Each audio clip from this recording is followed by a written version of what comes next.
Wow, আমি তো ভেবেছিলাম তুমি আসবে না। Thank you so much. আমার বন্ধু রাফসা, জাগরণী পত্রিকার staff reporter. Hi. Hello Rafsan.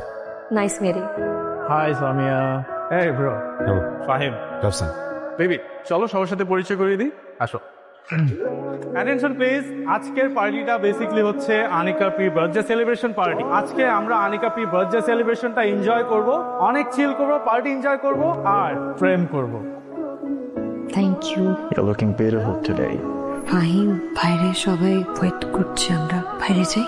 বাইরে ওয়েট করছে তো প্রবলেম কোথায়? This is my house and this is full of privacy. Even the gate is lock. Problem নেই, relax. It's just I'm not ready for it. এখানে ready হওয়ার কি আছে? But আজকে আমাদের ফার্স্ট মান্থ অ্যানিভার্সারি। আমার অনেক ভয় লাগছে। কাম অন, ভয় কেন পাচ্ছ? Relax.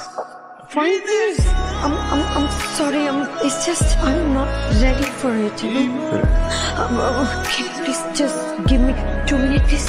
Sure. Thank you.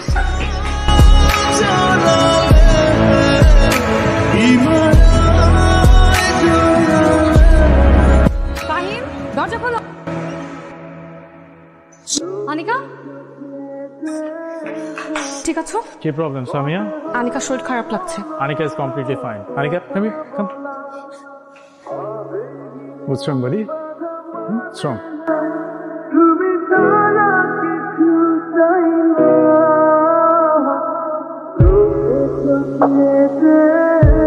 Rafsan, তুই গাড়ি চালাতে পারিস না? চলো তো।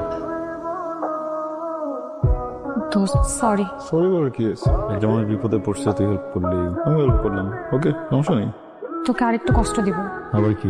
আমার তো বাসায় ফিরতে হবে, আর তোর তো বাসা না ফিরতে সমস্যা হবে না তো? বলছি নাকি দোস্ত, প্লিজ তুই আজ একটা আন্টির সাথে থেকে জানা। মেয়েটাকে এমন অবস্থায় একা রেখে যাওয়াটা একটু রিস্ক হয়ে যায়। মানে তোর ফ্রেন্ড আর তোর দায়িত্ব দুইটাই আমার উপরে চাপাই দিয়ে চলে যাচ্ছে, সেই তো সঙ্গে একটা কথা বলি। দেখ, কথাটা না আনিকার সাথে থেকে যা হবে না, তো বলতে হবে আনিকার বাসায় থেকে যা। আল্লাহ বাঁচাইছে, আমি জানা দিচ্ছি। আমি যদি কোনো সিনেমা না দেখতে হতাম, আমার নামে এতক্ষণে নিউজ বেড়ে